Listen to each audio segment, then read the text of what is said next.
kasus yang si Bahar, alhamdulillah ini kemarin baru menyerahkan senjata api.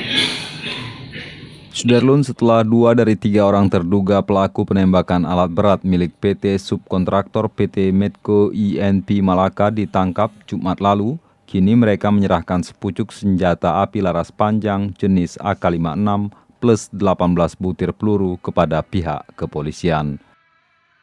Sebelumnya, setelah menembak alat berat, senjata api tersebut disembunyikan.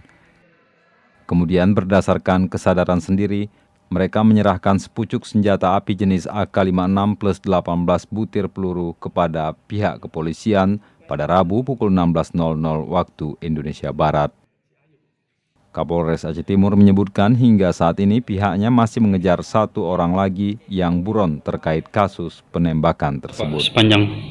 Kalau yang senjata laras panjang 2016 ada 3 yang kita sita, sementara laras pendek FN 1. Nah, untuk yang 1 itu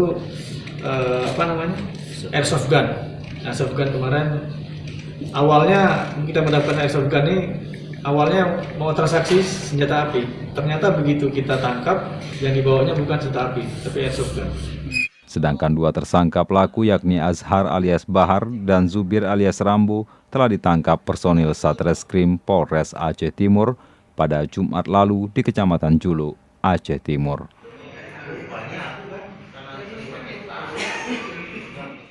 Dari Idiraya, Seni Henry, Serambi On TV.